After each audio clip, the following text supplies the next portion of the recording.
All right, boys and girls, we are not going to wait until tomorrow morning to talk about this one. The Montreal Canadiens lose to the Calgary Flames 2-1. And I love Brendan Gallagher's passion, man. I love his passion. How friggin' hard everyone's been on him since the beginning of the season. If you've been a Habs fan the last 10 years, you've come to appreciate him. And then as soon as he got his extension and his raise, the expectations obviously go up when a guy is not performing to his level, but he is coming back into his own. His game is evolving. And obviously, Brendan Gallagher, very, very frustrated at the end of this game with that tripping call, a reactionary call as he described it. Let's let Brendan Gallagher take the mic for this one here. Obviously disapproved of the penalty there late at the end of the game. It seemed as though maybe the net was a little bit at fault on the trip, and maybe not yourself. What were you telling the referee in that sequence? He can't make that mistake. It's obviously a real important part of the game. He's in the neutral zone. His partner's right there looking at it. He didn't have a penalty called. Their bench reacts, and he makes a reactionary call. It can't happen at this level, and he knows that. I actually watched the replay several times, and whether the net was in the way, it was a pretty tough call to make at this point. If it was a reactionary call, and honestly, like based on the, here's what I like about Brendan Gallagher. You get the full story, you get the truth. You actually get a sound bite that is actually worthy of listening to. Whether he's right or wrong about how he feels about the referee call, you actually get substance in his answers. You actually get something from him. So I just appreciate his passion at the end of this game. It was a righteous anger, late in the game like this. How much time was left in the game when the Gallagher penalty happened? It was 16:48 when the Habs were down a goal. So frustrated for him. Now, the Habs ended up getting a penalty back their way where Mangiapane gets called for the cross-check on Mike Matheson. So it kind of evened out near the end of the game in that sense. But I just appreciate the passion. I really appreciate the passion that Gallagher brings. And there's a time to get angry. There's a time to get frustrated. And that was probably one of them. I mean, Gallagher had choice words for the referee. He called him a coward with some other words in there that I'm not going to use. He called the referee a coward because he made a call that he didn't have the best vision of. His partner didn't make the call. He made the call from the neutral zone, apparently. I'm not going to get on top of the refs. I don't do that. I know some of y'all out there are actually referees, and it's a tough job. It's a very tough job. One of the hardest jobs in the game of hockey. So I'm not going to harp on that. It's just more the fact of, you know what, in the end, things kind of evened out in the penalty sense of things with the Matheson call, him drawing a call on Mangiapane there. But regardless, the Habs lose this one, and it's not because of this. It's because Josh Anderson and Cole Caufield are fully snake bitten right now. I don't like using certain, cliche hockey words and terms often, but I do like to once in a while use snake bitten because when guys just can't score and they're doing everything possible to score and they can't, there's something wrong there, right? So Josh Anderson clearly frustrated with himself. He had a glorious opportunity to tie this game with a huge glove saved by Markstrom at the end of the third period here. And I want to talk to you about the shots on goal too from Cole Caufield, because he had 8 shots on goal in this game and just couldn't bury it. And it's funny, like, you just see it when a guy's struggling. You can just tell they're trying to get in the puck. Suzuki was trying to get Cole the puck near the end of the game there, and you weren't seeing him convert. You could see that he was getting close and close and close. And I'm going to give credit to Slafkovsky in a minute. And by the way, he got the 3rd star again, 2 games in a row in this game. I'll get to Slav in a second, but I just want to talk about Josh and Cole for a minute because clearly these guys are snake bitten, right? And the fact remains, until you get that goal, that monkey just won't be off your back, right? I mean, it's just going to happen. And Josh still doesn't have his first goal of the season. Cole has 5 goals in 16 games this season. So you look at the shots on goal for Cole Caufield, 8 in this game. Josh Anderson had 3. And, they both played exactly 18-24, if that's correct. Yeah, Cole and Josh played the exact same amount of ice time. But, I'm impressed with guys like Christian Dvorak. I'm going to throw him out there. He's playing decent with Cole and Nick, I think. With Cole and Juraj Slafkovsky. So since he's been reinserted into the lineup, I've been happy with his play. I've been happy with Dvorak. I want to give a shout out to Caden Gooley. I love the way that kid is developing. I love the way he just wins the puck and starts wheeling the other way. He's great on his skates. He's a great passer. He knows when to jump up in the rush and jump it in an offensive opportunity when it's there. And so does Jack Eye. Shout out to Jack Eye for doing the same thing later in this game. He reads the play well. And when you have an opportunity to come in and create a rush from the defensive end, you do it. You read the play, right? That's what a good offensive defenseman does, or a good defenseman with a good awareness, I would say. Let's talk about his first NHL goal in this game, and that went to Lindstrom from the Montreal Canadiens, assisted by Yuri Slafkovsky and Christian Dvorak. That play was all created by Slav on the boards, winning the puck battle, getting it down to Dvorak. Dvorak gets it right to Lindstrom, and he buries it, and it goes off the Calgary defender and in the net. And Lindstrom has his first career NHL goal. Gustav Lindstrom. I knew a pug named Gustav once. He was very cute, from Quebec. Just throwing that out there. Random things that I insert because I can. All right.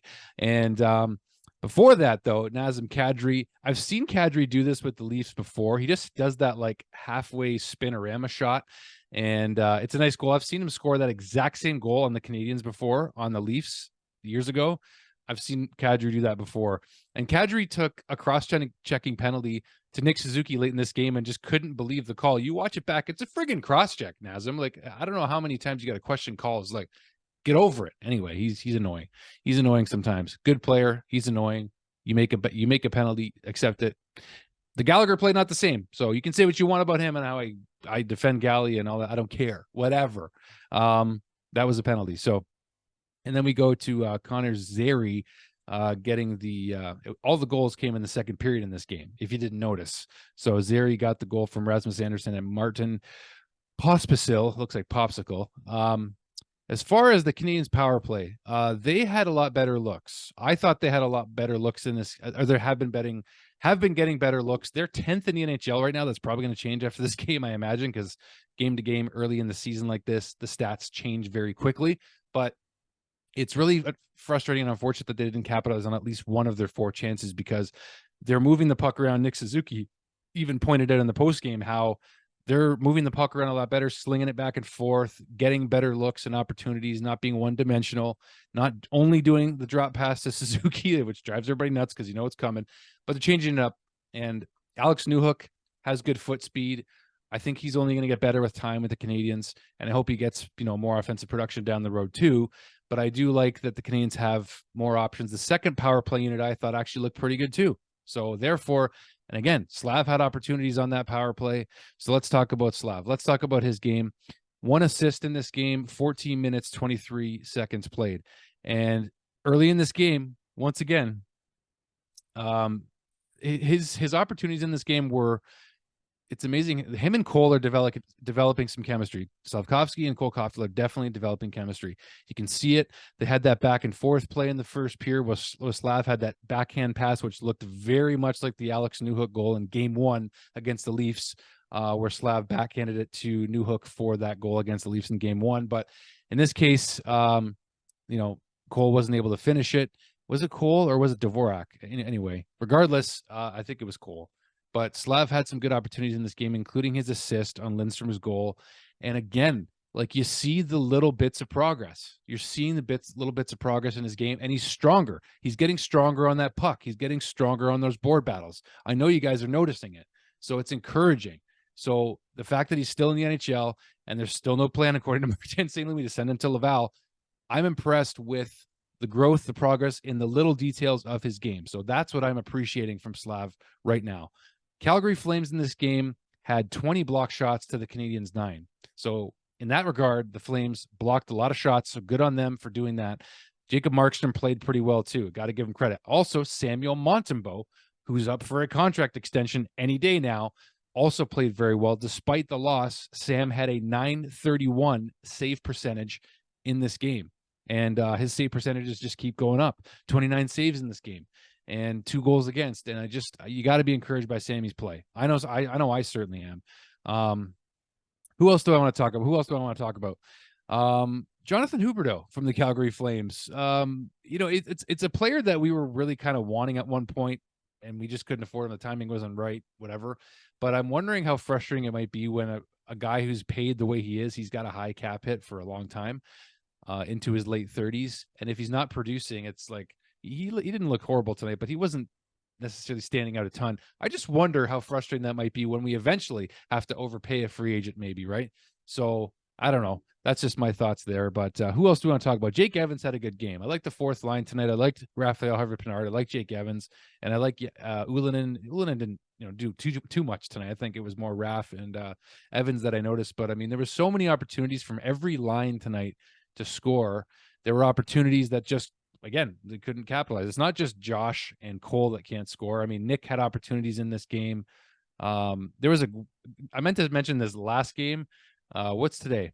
Today is Tuesday. So on Sunday's game against Vancouver, or it was Boston. I think it was Sunday against Vancouver when they lost. Suzuki had a wide open net and he whiffed on it. So I mean, it happens to everybody, is what I'm trying to say. But other than that, in this game, Slafkovsky also had 4 hits in this game, and he also is using his body a bit more too. And I'm also impressed with the improved play of Arbor Jacki. Arbor Jacki deserves a shout out too. He's improved.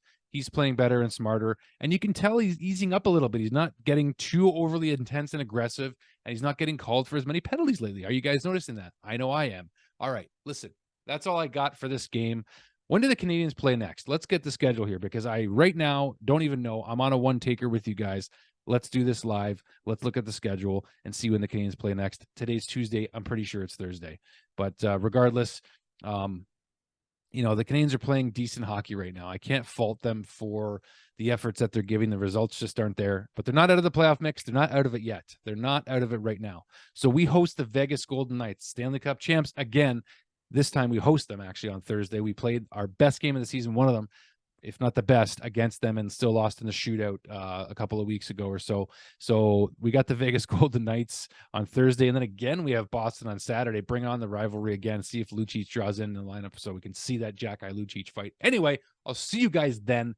Thank you for tuning in, guys. Much love. I love getting these videos out sooner and earlier when I can. Hope you appreciate the passion. Love y'all. Talk to you soon. Go Habs, go.